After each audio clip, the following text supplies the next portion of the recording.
बिस्मिल्लाहिर्रहमानिर्रहीम। आज जो हम लेक्चर कर रहे हैं वो हमारा है इंट्रोडक्शन टू फाइनेंशियल अकाउंटिंग। अच्छा, बात शुरू करने से पहले मैं ये बता दूं कि इस लेक्चर को वो स्टूडेंट्स देख सकते हैं जो साइंस बैकग्राउंड से आते हैं और वो कॉमर्स में नए होते हैं, उनको अकाउंटिंग उन्होंने पहले नहीं पढ़ी होती। तो मैं बिल्कुल बिगिनर लेवल से शुरू कर रहा हूँ और इसको मैं एडवांस लेवल तक लेके जाऊंगा। बिल्कुल बेसिक कॉन्सेप्ट्स में समझाऊंगा यहाँ पे, बिल्कुल लेमैन लैंग्वेज में, ताकि समझने में सबको आसानी हो।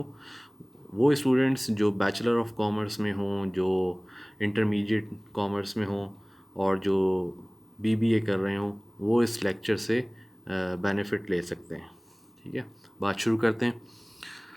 फाइनेंशियल अकाउंटिंग हम स्टार्ट करते हैं आज। अच्छा, सबसे पहले हम बात करेंगे बिज़नेस की। कोई भी ऐसी एक्टिविटी जिसका ऑब्जेक्टिव ये हो कि प्रॉफिट अर्न करना है, हमने हमने मुनाफा कमाना है, ऐसी कोई भी एक्टिविटी उसको हम कहते हैं कि बिज़नेस है। ठीक है, बिज़नेस में डिफरेंट फॉर्म्स हो सकती हैं कि आप क्या कर रहे हैं, किस तरह की एक्टिविटी कर रहे हैं। Business can be a trading activity. Trading क्या होती है कि आप buying and selling of goods और सर्विसेज। ठीक है, आप कोई चीज़ ख़रीदते हैं और आप उसको बेच देते हैं, इसे कहते हैं ट्रेडिंग। और आप कुछ नहीं करते, सिर्फ ख़रीदते हैं और फिर उसको आगे बेच देते हैं। होता क्या होगा इसमें कि आप कोई चीज़ कहीं से आपको सस्ती मिलती है, वो आप वहाँ से ले लेते हैं, और वो वही चीज़ कहीं पे महंगी बिक जाए तो उसको आप बेच देते हैं। इसे आप कहते हैं ट्रेडिंग। जो डिफरेंस होता है वो आपका प्रॉफिट हो जाता है। ठीक है, ये भी एक फॉर्म है बिज़नेस की। दूसरी फॉर्म ये हो सकती है कि आप कोई मैन्युफैक्चरिंग एक्टिविटी करें, उसमें आप कोई रॉ मटेरियल ख़रीदें, उसके उसके ऊपर कोई प्रोसेस अप्लाई करें और उसके ऊपर कोई मैन्युफैक्चरिंग करें और एक फ़िनिश प्रोडक्ट बनाएं और उस फिनिश प्रोडक्ट को आप मार्केट में बेच दें। ठीक है, ये भी बिज़नेस की एक फॉर्म है। ठीक है, और इस पे भी ऑब्जेक्टिव आपका यही है कि आप प्रॉफिट अर्न कर रहे हैं। अच्छा, इसमें क्या होगा कि आपने एक रॉ मटेरियल लिया और फिनिश प्रोडक्ट बना के बेच दिया, कुछ आपने वैल्यू ऐड करी, फिर आपने अपना इसमें प्रॉफिट मार्जिन रखा और एक हायर प्राइस के ऊपर फिनिश गुड आपने बेच दी, तो आपको प्रॉफिट हो गया इसमें। ये भी बिज़नेस है। ठीक है, तीसरी फॉर्म क्या हो सकती है? तीसरी फॉर्म ये हो सकती है कि आप ना तो ट्रेडिंग कर रहे हैं, ना आप मैन्युफैक्चरिंग कर रहे हैं, लेकिन आपके पास कोई स्किल है, कोई प्रोफेशनल स्किल है, कोई ऐसी यूनिक स्किल है जिसके तहत आप अपनी सर्विसेज प्रोवाइड कर रहे हैं और सर्विसेज परफॉर्म करके किसी को बेनिफिट दे रहे हैं और उसके अगेंस्ट एक फ़ीस चार्ज कर रहे हैं और वो अमाउंट आपका प्रॉफिट होगा।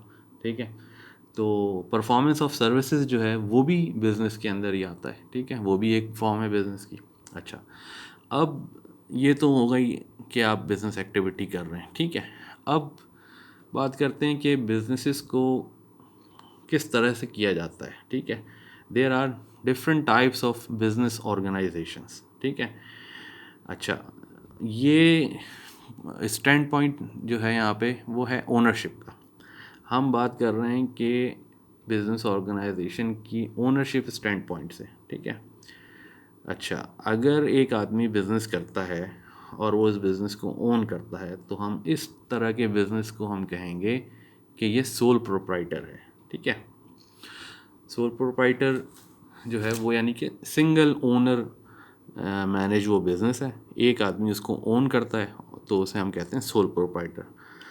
अच्छा, अब ये ज़रूरी नहीं है कि वो डे टू डे ऑपरेशंस वो ख़ुद वो रन करता हो, उसके लिए वो कुछ लोगों को हायर भी कर सकता है, लेकिन अगर ओनरशिप देखी जाए तो वो उसी एक इंडिविजुअल के पास है, तो उसे हम सोल प्रोप्राइटर कहेंगे। अच्छा, लेकिन दूसरी फॉर्म में हम ये कह सकते हैं कि कुछ इंडिविजुअल्स, कुछ ग्रुप ऑफ इंडिविजुअल्स वो भी बिज़नेस कर सकते हैं एक साथ। ठीक है, अच्छा, ऐसी जो फॉर्म है, ऐसे जो ग्रुप है, उसको दो तरीके से हम क्लासिफाई करते हैं। एक तो हो सकता है कि वो कोई पार्टनरशिप फर्म हो।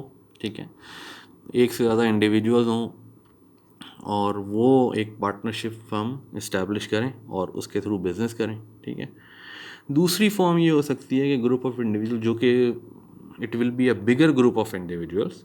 ठीक है, उसमें इनको एक कंपनी फॉर्म करनी पड़ेगी और कंपनी फॉर्म करके भी वो बिज़नेस कर सकते हैं। ठीक है, अच्छा, ये कंपनी, जब मैं कह रहा हूँ कंपनी, तो ये एक ब्रॉडर टर्म है। ठीक है, इसकी डिटेल में अभी मैं नहीं जा रहा कि कंपनी किस तरह की होती हैं, उसको किस तरह से फॉर्म किया जाता है और क्या उसके लवाजमात हैं, मैं अभी उसमें नहीं जा रहा। मैं सिर्फ समझाने के लिए कह रहा हूँ कि ग्रुप ऑफ इंडिविजुअल्स जो हैं जब वो बिज़नेस परफॉर्म करते हैं और बहुत लार्ज नंबर ऑफ पीपल हो तो वो उनको एक कंपनी फॉर्म करनी पड़ती है, ठीक है। तो इस तरह से भी बिज़नेस कर सकते हैं। अब दोनों ही चीज़ों में, चाहे वो पार्टनरशिप फर्म हो चाहे वो कंपनी हो, ज़रूरी नहीं है कि ये इंडिविजुअल्स जो उसको ओन करते हैं वो डे टू डे ऑपरेशंस भी खुद ही कर रहे हों। वो उसके लिए कोई एम्प्लॉयज़ हायर कर सकते हैं और उसके लिए ये भी हो सकता है कि उनमें से कोई एक इंडिविजुअल जो है वो कोई सीईओ बन जाए, वो सीनियर पार्टनर बन जाए, जनरल मैनेजर बन जाए, और बाकी जो लोग हों पार्टनरशिप फर्म में ख़ास तौर पे वो स्लीपिंग पार्टनर हो और ये सिर्फ एक एक्टिंग पार्टनर हो, और वो अपनी टीम हायर करे, एम्प्लॉयज़ हायर करे और उसके थ्रू रन करे।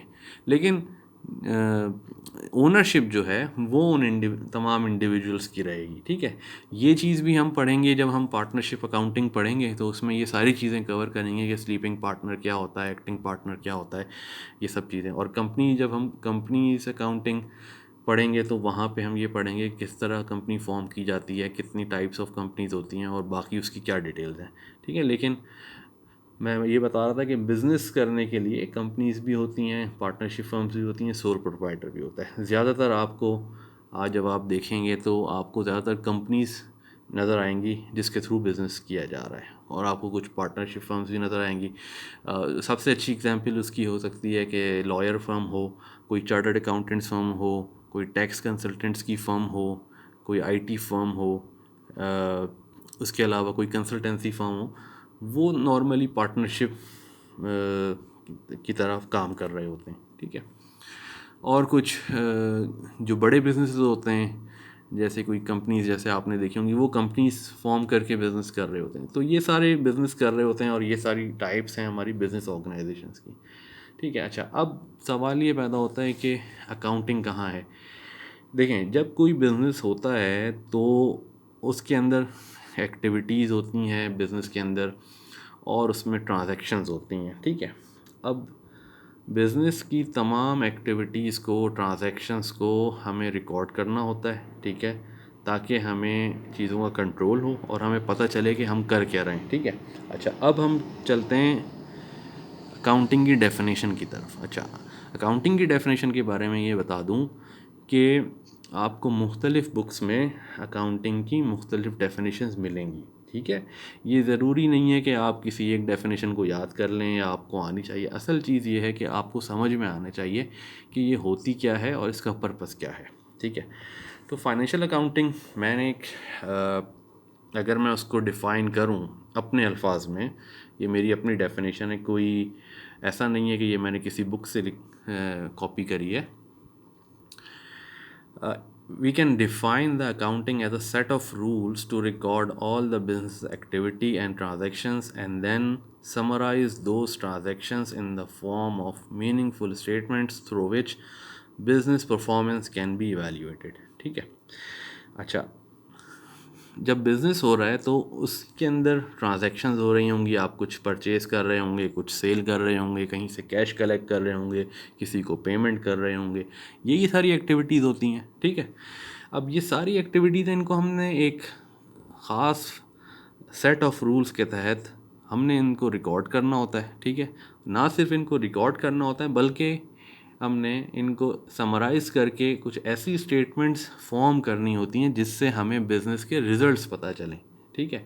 वरना आप बिज़नेस ट्रांजैक्शंस रिकॉर्ड करते जाएं, आपको अगर उसको समराइज़ ही नहीं कर पाएंगे तो आपको पता कैसे चलेगा कि आप परफॉर्म कैसा कर रहे हैं, आपका बिज़नेस कैसा परफॉर्म कर रहा है, ठीक है।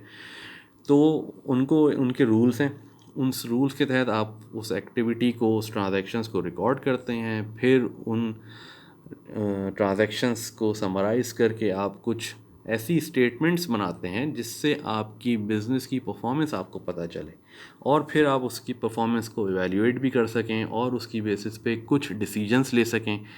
जैसे कि बिज़नेस डिसीजंस ये हो सकते हैं कि अगर आपने कोई एसेट परचेज़ करना है, ठीक है, तो क्या आपके पास इतना कैश है कि आप कोई नया एसेट परचेज़ कर सकें, या आपने कोई एम्प्लॉयज़ हायर करने हैं तो क्या आपके पास इतनी कैपेसिटी है, क्या आपके पास इतनी एक्स्ट्रा रिसोर्सेज हैं कि, और इतना एक्स्ट्रा काम है कि जिसके लिए आपको ज़्यादा एम्प्लॉयज़ चाहिए, या ये कि आप कोई ऐसा अपना एसेट बेचना चाहें जो ज़्यादा परफॉर्म अच्छा नहीं कर रहा, कोई ऐसी रिसोर्स, कोई ऐसी मशीनरी जो आपके लिए बेकार हो या उससे इतना बेनिफिट नहीं मिल रहा। तो इस तरह के डिसीजंस जो हैं वो आप किसी बेसिस पे ही लेंगे, तो वो बेसिस आपको प्रोवाइड करती हैं ये स्टेटमेंट्स जो आप इन ट्रांजैक्शंस के रिजल्ट्स को समराइज़ करके जो स्टेटमेंट्स आपको मिलती हैं, उनसे आप उनकी बेसिस पे आप ये डिसीजन मेकिंग कर सकते हैं। ठीक है, अभी मैं किसी टेक्निकल टर्म को यूज़ नहीं कर रहा, वो स्टेटमेंट्स क्या होती हैं,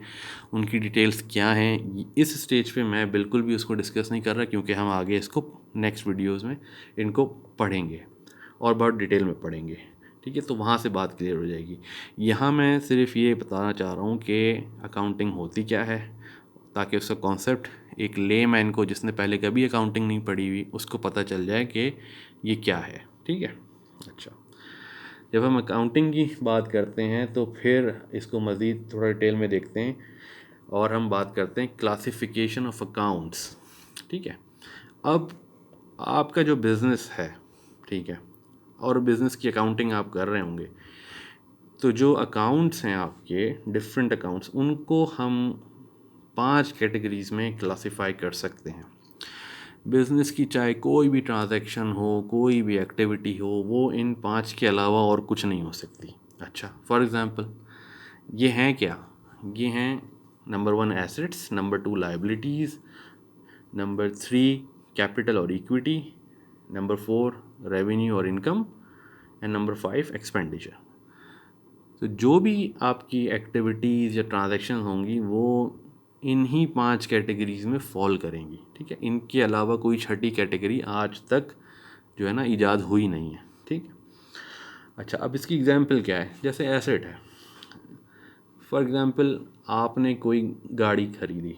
ठीक है, आपने गाड़ी खरीदी तो ये आपके पास एक एसेट है। ठीक है, अच्छा, आपने किसी से लोन लिया तो ये क्या है? ये आपकी एक लायबिलिटी हो गई, अब आपने लोन रीपे भी करना होगा। ठीक है, अच्छा, कैपिटल क्या होता है? कैपिटल जो जिस पैसे से आप अपना बिजनेस स्टार्ट करते हैं, बिल्कुल लेमैन लैंग्वेज में बता रहा हूँ, कि वो पैसा जिससे आप इनिशियली अपना बिजनेस स्टार्ट करते हैं। फॉर एग्जांपल आपके पास 1 लाख रुपए हैं, आपने 1 लाख रुपए से बिजनेस स्टार्ट किया। ठीक है, अब तो क्या कहेंगे हम कि आपका कैपिटल जो है वो 1 लाख रुपए का है। ठीक है, और उससे 1 लाख रुपए से आगे आप कोई मशीनरी ख़रीदें, कोई गुड्स ख़रीदें, उनको आगे बेच दें, कोई प्रॉफिट कमाएं, तो इनिशियल कैपिटल आपका 1 लाख रुपए था। बाद में आप जो कमाएंगे वो उस कैपिटल में ऐड होता रहेगा, और वो किस तरह से होगा ये हम आगे जाके पढ़ेंगे। ठीक है, अच्छा, रेवेन्यू या इनकम ये क्या होता है? रेवेन्यू होता है कि जैसे आपने कोई चीज़ सेल करी और उससे जो अमाउंट आपको मिला, यानी कोई भी चीज़ आप सेल करें या आप अपनी सर्विसेज किसी को प्रोवाइड करें और उसके अगेंस्ट आपको कोई कंसिड्रेशन मिले, यानी कि the amount of consideration which is received against the sale of any goods और प्रोविज़न ऑफ एनी सर्विसेज, इसको हम इस तरह से डिफ़ाइन कर सकते हैं। ठीक है, तो ये जो है रेवेन्यू हो गया हमारा। एक्सपेंडिचर क्या होगा? एक्सपेंडिचर ये होता है कि outflow of resources to acquire anything और to cost of acquiring any resource. ठीक है, आपने एक एम्प्लॉई रखा और उसको आपने सैलरी दी, तो सैलरी क्या हो गई? ये आपका एक्सपेंस हो गया। ठीक है, आपने कोई एसेट ख़रीदा, ठीक है, और उसके लिए अगेंस्ट आपने कोई पैसा दिया, ये भी आपका एक्सपेंडिचर है। ये इसको खैर आप एक्सपेंडिचर स्ट्रेट फॉरवर्डली कह नहीं सकते। मैं एक दूसरी एग्जांपल दे देता हूँ आपको। कोई भी आपने फॉर एग्जांपल आप ऑफिस रेंट पे कर रहे हैं, ठीक है, ये रेंट आपका एक्सपेंडिचर है। ठीक है, बिजली का बिल आप पे कर रहे हैं, ये भी आपका एक्सपेंडिचर है। ठीक है, इसी तरह से दूसरे एक्सपेंडिचर। ठीक है, तो ये क्लासिफिकेशन ऑफ अकाउंट्स हैं, ये ब्रॉडर कैटेगरीज हैं। ठीक है, इनकी फर्दर क्लासिफिकेशन वो हम आगे जाके पढ़ेंगे कि एसेट्स की क्या टाइप्स होती हैं, किस तरह के चीज़ें जो है एसेट्स होते हैं, कौन सी लाइबिलिटीज़ होती हैं, कैपिटल में क्या फर्दर क्लासिफिकेशन है, रेवेन्यू की क्या स्ट्रीम्स हैं, एक्सपेंडिचर किस नेचर के होते हैं। ठीक है, ये हम पढ़ेंगे, लेकिन ये ब्रॉडर कैटेगरीज हैं। ठीक है, अच्छा, अब मैं आपको बताता हूँ कि जब हमने ये सीख लिया कि हमारे अकाउंट्स की क्लासिफिकेशन क्या है। अब आपने एक टर्म सुनी होगी, डेबिट और क्रेडिट, ठीक है। अच्छा, हम रूल्स ऑफ डेबिट क्रेडिट्स पढ़ेंगे अभी, ठीक है। और मैं आपको ये बता दूं, उससे पहले मैं आपको एक चीज़ समझा दूं कि कोई भी बिज़नेस की ट्रांजैक्शन जो होती है हमेशा उसका डुअल इम्पैक्ट होता है, ठीक है। इसका मतलब ये क्या है? इसका मतलब ये है कि मैं आपको सिंपल एग्जांपल देता हूँ। अगर आपकी जेब में कुछ पैसे रखे हुए हैं, आपने अपनी जेब से वो पैसे निकाले और अपनी दूसरी जेब में रख दिए, तो हुआ क्या? ठीक है, पैसे तो आप ही के पास हैं, हुआ क्या? एक जेब में पैसे कम हो गए, दूसरी जेब में पैसे बढ़ गए। तो इसका मतलब इसी तरह से, बिल्कुल इसी तरह से हम अकाउंटिंग में हर एक्टिविटी, हर ट्रांजैक्शन का देखते हैं कि इसका डुअल इम्पैक्ट है, और इसको रिकॉर्ड भी डबल एंट्री के थ्रू, इसको डबल एंट्री कहते हैं एक्चुअली, डबल एंट्री के तहत करते हैं। इसमें कोई एक चीज़ डेबिट होती है, कोई एक चीज़ क्रेडिट होती है। अच्छा, और वो यही 5 एलिमेंट्स होते हैं जो अभी हमने देखे, asset, liabilities, capital, revenue, expenditure. अब कोई अगर ट्रांजैक्शन करिए कि एसेट जो है ख़रीदा है, आपने कोई गाड़ी ख़रीदी है या कोई मशीनरी ख़रीदी, ये एक एसेट है। तो क्या होगा कि एक एसेट आपका इंक्रीज़ हो रहा होगा, और आपने उस एसेट को परचेज़ करने के लिए कैश पे किया होगा, तो दूसरा एसेट आपका डिक्रीज़ हो रहा होगा, तो वो डबल इम्पैक्ट आ गया, ठीक है। इसी तरह से अगर आपने किसी से लोन लिया है, तो क्या हुआ होगा कि आपके पास कैश आ गया होगा, एक एसेट इंक्रीज़ हो गया होगा, और आपकी लाइबिलिटी कि आपने लोन रीपे भी तो करना है, तो लाइबिलिटी इंक्रीज़ हो गई होगी, तो अगेन डुअल इम्पैक्ट आ गया, ठीक है। अब इन ट्रांजैक्शंस को डबल इम्पैक्ट के थ्रू रिकॉर्ड करने के लिए कुछ रूल्स हैं, और उन्हें हम कहते हैं rules of debit and credit, ठीक है। अच्छा, इससे पहले मैं कि रूल्स ऑफ डेबिट क्रेडिट आपको बताऊं, मैं आपको ये बताता हूँ कि ये जो एसेट्स, लायबिलिटीज़, कैपिटल, रेवेन्यू और एक्सपेंस है, इनके नेचर ऑफ बैलेंसेस क्या होते हैं, ठीक है। जो एसेट है हमारा, बाय डिफ़ॉल्ट वो हमेशा डेबिट बैलेंस शो करेगा अकाउंट्स के अंदर, ठीक है। जो लाइबिलिटीज़ हैं वो हमेशा क्रेडिट बैलेंस शो करेंगी, ठीक है। जो कैपिटल है वो हमेशा क्रेडिट बैलेंस शो करेगा। जो रेवेन्यू है वो हमेशा क्रेडिट नेचर में होगा, जब भी रेवेन्यू इंक्रीज़ होगा हमेशा क्रेडिट किया जाएगा। और लास्ट में जो एक्सपेंडिचर है, जब भी एक्सपेंडिचर इंक्रीज़ होगा वो हमेशा डेबिट किया जाएगा। अब मैं आपको स्क्रीन पर दिखाता हूँ कि अगर मैं इनको समराइज़ करूं, तो डेबिट क्रेडिट रूल्स ये हैं कि जो एसेट है, अगर एसेट इंक्रीज़ होगा तो डेबिट होगा, एसेट डिक्रीज़ होगा तो क्रेडिट होगा। लाइबिलिटी अगर डिक्रीज़ होगी तो क्रेडिट होगी, इंक्रीज़ लाइबिलिटी अगर डिक्रीज़ होगी तो डेबिट होगी, इंक्रीज़ होगी तो क्रेडिट होगी। कैपिटल जब भी डिक्रीज़ होगा डेबिट होगा, और अगर इंक्रीज़ होगा तो क्रेडिट होगा। इसी तरह से रेवेन्यू जब भी डिक्रीज़ होगा डेबिट होगा, और जब इंक्रीज़ होगा तो क्रेडिट होगा। एक्सपेंस जो है जब भी इंक्रीज़ होगा डेबिट होगा, एक्सपेंस क्रेडिट होगा। तो इसका मतलब है कि एक्सपेंस डिक्रीज़ हो रहा है, ठीक है। तो ये रूल्स आपको याद रखने हैं, और ये आपको याद हो जाएंगे जैसे जैसे हम आगे बढ़ते जाएंगे अपने कोर्स में, तो आपको याद हो जाएंगे, ठीक है।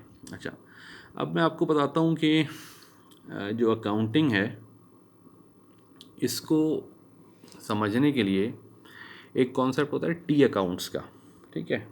ये वो बात है कि हर हर ट्रांजैक्शन को रिकॉर्ड करने के लिए, उसका डबल इम्पैक्ट रिकॉर्ड करने के लिए टी अकाउंट्स बनाए जाते हैं। हमेशा आपको लेफ़्ट साइड पे डेबिट नज़र आएगा, और हमेशा आपको राइट साइड पे क्रेडिट नज़र आएगा, ठीक है। ये स्टैंडर्ड है, और ये ग्लोबली फॉलो किया जाता है। आपको दुनिया की किसी भी किताब में आप उठा के देख लें, यही चीज़ होगी, राइट। और यही तरीका है अकाउंटिंग ट्रांजैक्शंस को रिपोर्ट करने का और उन्हें रिकॉर्ड करने का, ठीक है। ये मैंने एक एग्जांपल बनाई हुई है, और ये जैसे जैसे हम आगे बढ़ेंगे कोर्स में आपको और ज़्यादा क्लियर हो जाएगा। तो ये टी अकाउंट का एक फॉर्मेट है, और इसको हम आगे जाके डिटेल में पढ़ेंगे, ठीक है। अच्छा, अकाउंटिंग ट्रांजैक्शंस के बारे में मैंने आपको बताया कि बिज़नेस के अंदर जो भी कोई एक्टिविटी होती है, ठीक है, उन्हें हम अकाउंटिंग ट्रांजैक्शन कहते हैं, और उसको हमें रिकॉर्ड करना होता है, ठीक है। हर अकाउंटिंग ट्रांजैक्शन का कोई ना कोई इम्पैक्ट होता है इन 5 एलिमेंट्स के ऊपर। कहीं कोई एसेट इंक्रीज़ हो रहा होगा तो लाइबिलिटी भी इंक्रीज़ हो रही होगी, कहीं पे एक एसेट इंक्रीज़ हो रहा होगा तो हो सकता है दूसरा एसेट डिक्रीज़ हो रहा हो, ठीक है। कहीं पे आपको इनकम इंक्रीज़ हो रही होगी तो साथ साथ एसेट भी इंक्रीज़ हो रहा होगा, ठीक है। तो उसको हम रिकॉर्ड करते हैं अकाउंटिंग ट्रांजैक्शंस के थ्रू। इन अकाउंटिंग ट्रांजैक्शंस को रिकॉर्ड करते हैं डबल इम्पैक्ट के थ्रू, ठीक है। और वो होता है डेबिट और क्रेडिट, ठीक है। इसको हम डिटेल में देखेंगे और अभी कुछ नेक्स्ट वीडियोस में हम कुछ एग्जांपल्स भी इसकी करेंगे ट्रांजैक्शंस को, और देखेंगे कि हम ट्रांजैक्शंस को रिकॉर्ड कैसे करते हैं, ठीक है। अच्छा, इसके बाद हम बात कर लेते हैं अकाउंटिंग इक्वेशन की। अकाउंटिंग इक्वेशन ये एक इक्वेशन है और ये हमें ज़्यादा बेहतर तरीके से उस वक्त समझ आएगी जब हम अकाउंटिंग स्टेटमेंट, जो हमने अकाउंटिंग की डेफिनेशन में पढ़ा था कि हम जब वो स्टेटमेंट्स फॉर्म करेंगे तो ये हमें ज़्यादा बेहतर तरीके से समझ में आएगी कि इसकी यूटिलिटी है क्या, इसको यूज़ कहाँ करते हैं और ये इसका इस्तेमाल कहाँ पे होता है। फ़िलहाल समझने के लिए आप अभी इस लेवल पे ये समझ लें कि अकाउंटिंग इक्वेशन जो होती है वो ये है कि assets is equal to liabilities plus equity, ठीक है। इक्विटी या कैपिटल, आप ये दोनों वर्ड जो हैं इंटरचेंजेबली यूज़ होते हैं, ठीक है। इक्विटी एक ब्रॉडर टर्म है, कैपिटल उसका एक कंपोनेंट है। ये मैं आगे जाके डिफ़ाइन करूँगा बाद में, अभी वो स्टेज नहीं है कि मैं इसकी डिटेल में जाऊँ। तो अभी सिर्फ समझाने के लिए मैं इसको, इन दोनों टर्म्स को इंटरचेंजेबली यूज़ कर रहा हूँ। So assets is equal to liabilities plus equity और कैपिटल, ठीक है। ये अकाउंटिंग इक्वेशन है, ठीक है। अच्छा, अब नेक्स्ट वीडियो में मैं इसकी फ़र्दर डिटेल्स में जाऊंगा और हम ये समझेंगे कि डिफरेंट अकाउंटिंग ट्रांजैक्शंस को हम रिकॉर्ड कैसे करेंगे, ठीक है। और ये जो हमने ब्रॉडर क्लासिफिकेशन ऑफ अकाउंट्स पढ़ी है, जो 5 कैटेगरीज हैं, assets, liabilities, equity, revenue and expenses, हम इसकी फ़र्दर एग्जांपल्स देखेंगे। हम देखेंगे कि एसेट्स के अंदर क्या क्या चीज़ें आती हैं, क्या क्या चीज़ें एसेट्स में क्लासीफाई होती हैं, क्या क्या चीज़ें लाइबिलिटीज़ में क्लासीफाई होती हैं, क्या क्या चीज़ें कैपिटल में क्लासीफाई होती हैं। इसी तरह से रेवेन्यू के स्ट्रीम्स क्या हैं और एक्सपेंसेस की एग्जांपल्स क्या हैं, क्या क्या चीज़ें एक्सपेंसेस होती हैं, ठीक है। फिर हम उसकी फ़र्दर टाइप्स भी पढ़ेंगे, ठीक है। तो अभी तक के लिए इतना ही। अब बाकी डिटेल्स मैं नेक्स्ट वीडियो में इंशाल्लाह डिस्कस करूँगा। Thank you. अस्सलाम वालेकुम।